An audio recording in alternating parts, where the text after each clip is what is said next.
Welcome to my channel, Dr. Munshi.naser Skilltone. How are you, my dear learners? In this video, we are going to talk about a very interesting research talk with advanced research tips with Dr. Ashraful Fardo Chaudhary, who is a very renowned professor internationally and also in our university as well. He's also a friend of mine. He is currently working at King Fahad University of Petroleums and Minerals, and he is now doing his postdoctoral fellowship there, and he has done his PhD from INCF Malaysia, which is one of the best university, or we should say the field that he is working is one of the best place, the Islamic banking and finance. Especially, he's a finance guy, and basically we're going to talk about very important three key questions that is going to be very useful for our research, especially the young researchers. So welcome Dr. Ashraful Fardo Chaudhary. He is also associate professor of Shahjalan University of Science and Technology under Department of Business Administration. So welcome to my channel and thank you for coming such a short notice. Thank you so much, Dr. munshi.naser, and thank you for inviting me in your channel, munshi.naser Skill Tone.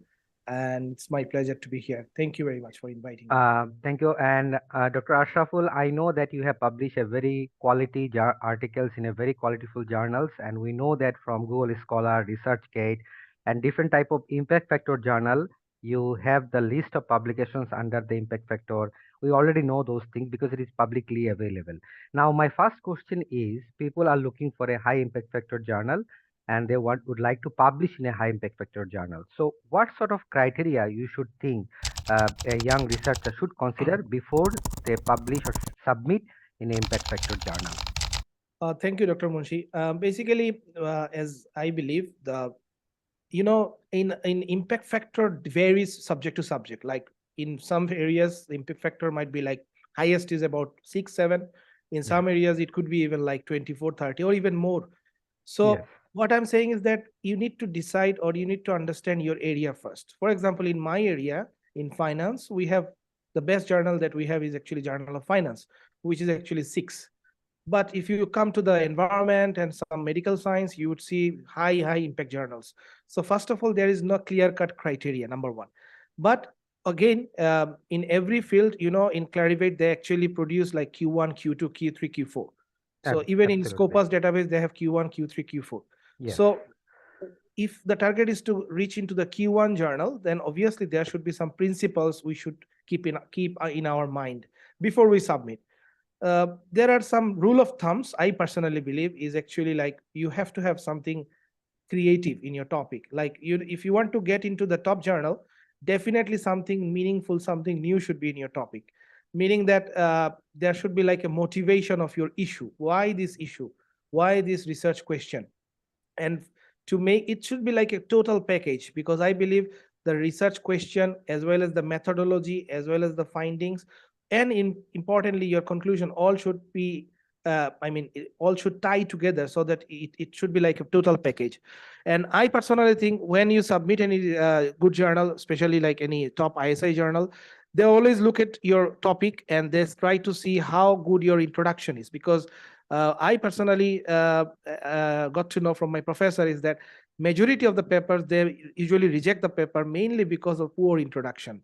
Because introduction is like, it's like introducing your topic to the audience, right, or readers. Right. So in introduction, what I believe, there should be few points we should keep in mind. The first one is the theoretical discussion. Why this topic, how it is important. So there should be like a controversy of the theory, and then there should be like empirical controversy, like how the people found, what was the findings before, and then your research question will be motivated. So somehow you need to make your introduction catchy so that the editor would find something is meaningful there, which is important for his maybe he could be interested for review process, because this is something very important. Secondly, I believe the another important part of the paper is conclusion, because sometimes we write conclusion only like 5 sentence, 10 sentence, Yes. and we believe that's enough. But honestly speaking, that's not enough, because conclusion is something like the future policy implication, the limitation of your study. And I personally believe conclusion is like a summary of the whole research article. Correct. So sometimes we don't give that much emphasis on conclusion, but this is very important. And another point I would say is very important is actually references, because sometimes we don't bother. We cite few papers, doesn't matter how good the publisher, how good the journal is, but we cite. But the problem is, in that case, editor may not be satisfied enough. Why? Because some professors, some editors, they always try to see how resourceful your resources references are. Yes. Meaning that if you cite good papers, like any seminal work or any good journal paper which is closely to your topic, then it will be more trustworthy and more rational and more reasonable to the editor, so that he would believe that yes, your discussion was in line with the theory. And another point is methodology. Some people believe that you have to have something very unique in methodology, otherwise you cannot publish. Yes. That's not true always, because Mhm. in my area, I can give you an example. If you look at the Journal of Finance, you could see a lot of papers people published by using simple OLS. Mhm. Maybe because their issue was totally unique. That's why they published. And finally, what I say, again, as I said, there is no clear cut answer, but it has to be like a total package, meaning that from the top to bottom, your paper should be like it's like a message. You need to keep the attraction from your readers so that they will be interested, because something should be there. You need to motivate the issue, because I know some people use very exclusive methodology, but it is not in line with your issue. So if the topic and methodology are not actually in line with both of these two, then it may not work. So that's what I'm saying. It should be like a whole package.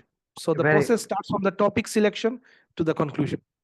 fantastic. So, in one sentence, I should say it's a synthesized work from the very beginning to the end. And especially, you are saying that if the topic is more appealing and it is motivating and it is, of course, catchy to the current work of the research that is going on, then it is more appropriate for the young researcher to publish in a good Exactly. impact factor Exactly. journal. Exactly. Fantastic. So my second question, Dr. Ashraful, for those that you know that people, when we started our journey as a new researcher, we tends to find the difficulties to find a suitable journal. Especially selection of the journal is very important. Some people say that okay, you can select any journal in your field, like in economics or finance, there are many journals. So which one I should pick and which one I should leave? There should be some criteria or some suggestions. So, from your experience, what do you think, and how do you think a young researcher should pick their first journal for their first submission? Well, what I normally do, I usually follow three steps. The first step is to search your literature. Uh, for example, my topic it is about like financialization and economic growth. So what I will do, I will try to find the relevant papers from this term. For that reason, I can use some publicly available domains, like Scopus, Web of Science. Those are not actually publicly available, but again, there are some free version, like Microsoft Academics, academics, right? And uh, Dimensions, which is also dimensions. free. Yes, Yeah. So both of these databases which are free. So as a young researcher, I personally believe, as we don't have sufficient resources, we have limited resources. So what we can do, after getting a topic in mind, we should go to the searching for the literature. correct. Let's say, as I said, my topic is financialization and economic growth. Let's say I found 100 papers. So out of 100 papers, I can see which journal publishes most. I can get a picture from the database. Okay, so that will help us to find most most I mean relevant journals actually. So it will be more easier for you to making a map. You can make a map so Map, that right. yeah, so mapping. So let's say you got like 10 journals, so those 10 journals might be relevant for you, number one. Number two step is, as I said, you should have some databases like Scopus, Web of Science. Okay, if you don't have, no problem, try to go with some other sources and there are some publicly available criteria like ABS, Association Mhm. of Business School list, and then ABDC, Australian Mm. Business School journal list. So even Scopus Q1, Q2, which is also available, publicly available. Yes, So people can use those publicly available journal database, not the paper I'm talking. So those journal databases are actually free. So you can check whether this journal is a Q1 or Q2. So this is number two step. Number three is very important, I believe. It's actually like, good publisher. You always should rely on good publisher, because I personally think, even if the journal is not Scopus, or maybe it's not that much good enough, it's not Q1, but if it is under the umbrella of a good publisher, Correct. then there is a huge possibility that this journal will shine in future. Correct. So from my side, there should be three criteria. First, you need to search your literature, which will also help you for writing your literature review as well. So it Absolutely. will help you in two ways. The first Yes. way is seeing the clear picture of the journals who published in your area, number one. Number two, it will help you for your literature review. So Correct. this is step one. Step two is you can rely on publicly available journal list, like as I said, ABDC, ABS in our field, or maybe Scopus Q1, Q2, and Clarivate Q1, Q2, those things. And finally, which is very important, is actually good publisher, because I personally believe good publisher, they have, I mean, if you can publish a journal which is not that much good right now, but there is a high possibility of, I mean, getting into better position if it is under a good publisher. So those Fantastic. 3 points, I think, our we can keep it in mind, especially for the young researcher.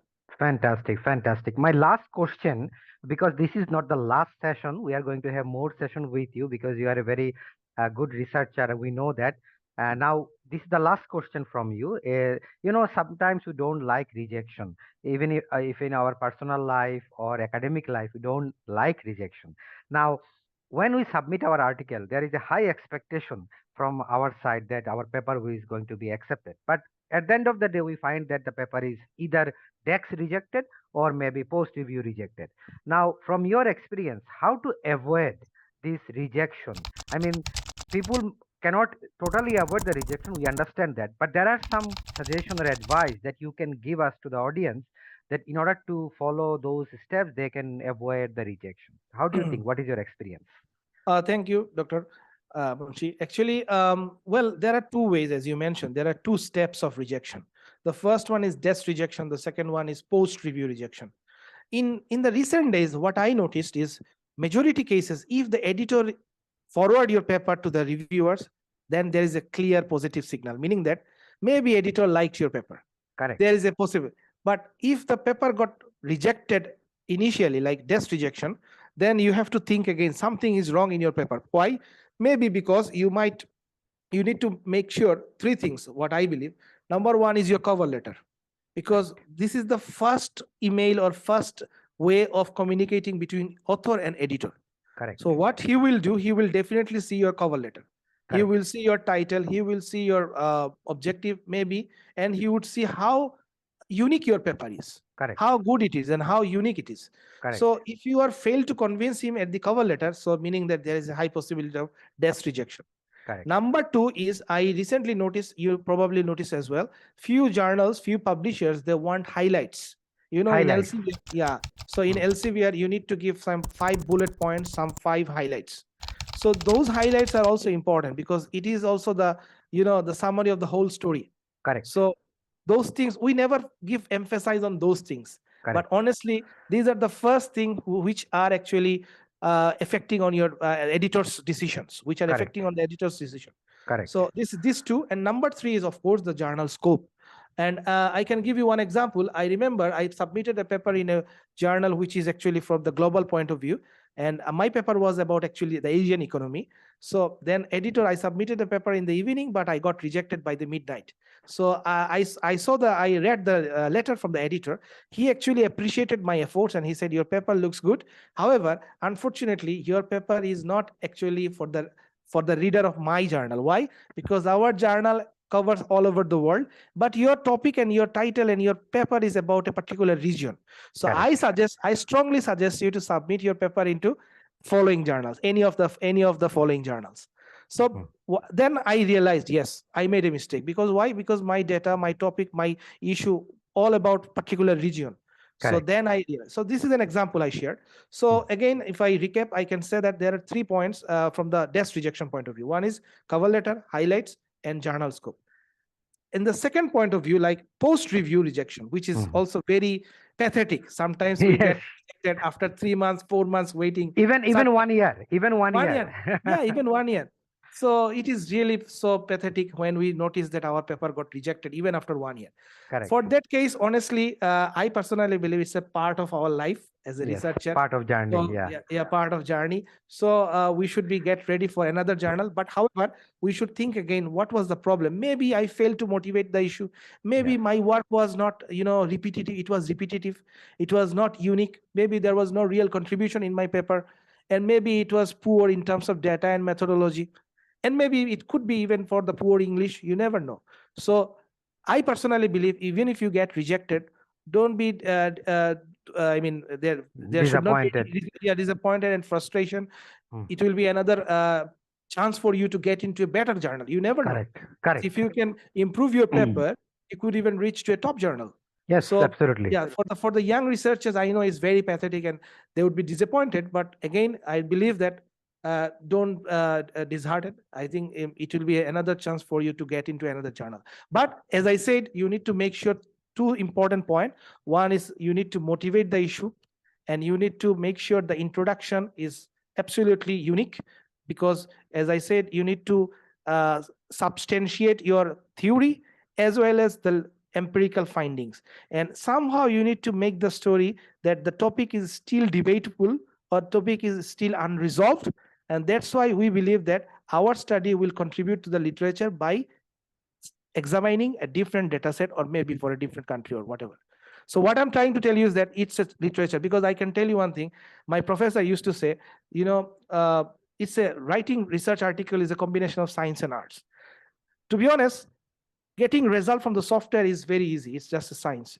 But writing the whole paper is an art, and it's really difficult. You have to have something in your mind. You need to write in that way so that it will catch, it will attract the readers, so that it will be accepted. And for that Absolutely. particular art, I personally believe we should have some strategies. And one of the main strategies is actually you're writing a good introduction, and of course conclusion, and of course methodology should be also in line with your objective, but it must not be something totally exclusive, something totally new. I don't think so. It could be even the old methodology, but if it in lines with your objective, that's enough. No problem. It should be fine.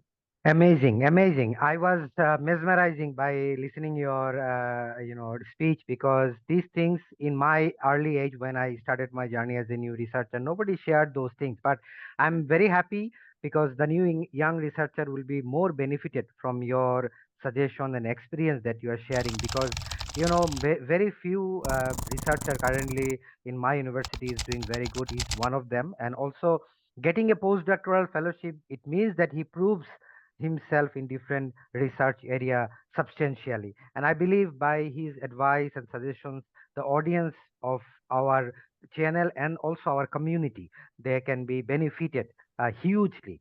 So thank you so much, Dr. Ashraful Thank you. Firdaus It's my Chaudhary. pleasure. Thank Yeah, you.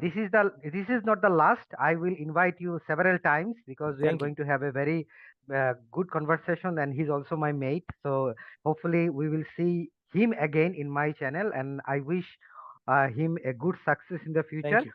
And if you would like to discuss or get any suggestion from him or me, you can always email him or me to get any advice or suggestion. As a young researcher, we will always keep in touch. So thank you so Thank you, much doctor. once again. I am very grateful for your Same here. for your kind presence in my channel. Thank you. Thank you so much. See you. Okay, bye bye.